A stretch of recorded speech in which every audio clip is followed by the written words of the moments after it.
Hey YouTube, it's LDS Reliance. If your toddler's like mine, they love to climb and they always want to see what you're doing. So today I'm going to show you how to build a DIY toddler stool that they can use at the counter with you. For this project I'm going to be using scrap wood. So here you can see I've got an assortment of different leg pieces and plywood pieces and so forth that I'm going to use for this project. I've got a bunch of scrap wood that I keep kind of to the side of my car over here in my garage. So I'm going to be digging in for scraps. You guys can go out and get your own. You're going to need some plywood and you're going to need some 1x material, and that's what I use for this build. To start out, you need to get a platform piece. This is going to be what they're going to stand on when they're up at the counter.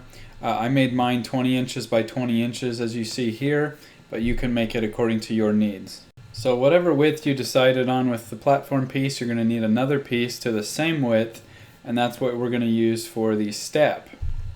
I made mine about 8 or 9 inches long. That way I would have about 5 inches for the step part and then a few inches off the back to attach to the legs. So next we need to cut the 1x material to height, and so I just measured how high my kitchen counters were, and then I'm going to cut them accordingly. It was 36 inches. Now that we have the legs cut, I wanted my platform to be 16 inches high, which basically would put my daughter at waist level at the counter.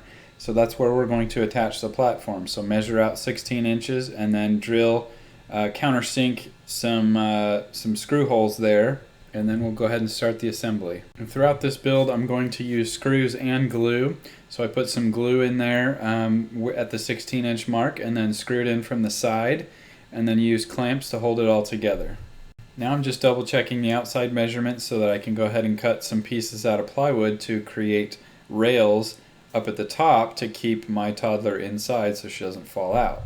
So we'll attach the rails later. Now I'm going to start creating the step, and to do so I need some more 1x material, and I'm going to make the step about 7 inches, which is about the size of an average step up a set of stairs. Once again, we're going to countersink some holes here so that we can screw in from the side. So when you're done with that, use a clamp to kind of hold the back of the stair inside the legs, kind of like we talked about earlier, where you're going to have a couple extra inches sticking out the back. And that's where we're going to put some screws to hold it all together. So now we're back to the rails.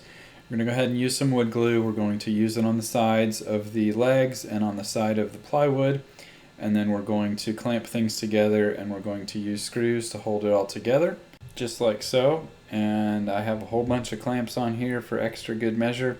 Now at the bottom I'm going to put another small piece of either 1x or scrap plywood at the bottom just for stability's sake. Be sure that you drill pilot holes first so that you don't end up splitting the wood and you have to start over again. I'm putting rails on the back and on the sides, so when you put in the side pieces you'll be able to countersink some holes and screw into the rails to each other like you see here. So now we're pretty much done. It's just a matter of letting the wood glue dry.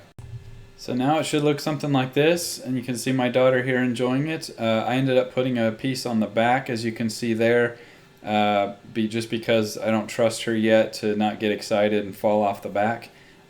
Your son or daughter may or may not need that, but she does. She's special needs anyway, so she doesn't understand sometimes her own, she doesn't understand danger and things like that. So anyway, that's what it looks like, and it turned out pretty cool. Next step is to paint it or stain it. Thanks for watching, guys. Be sure to hit subscribe so you can see more DIY videos in the future.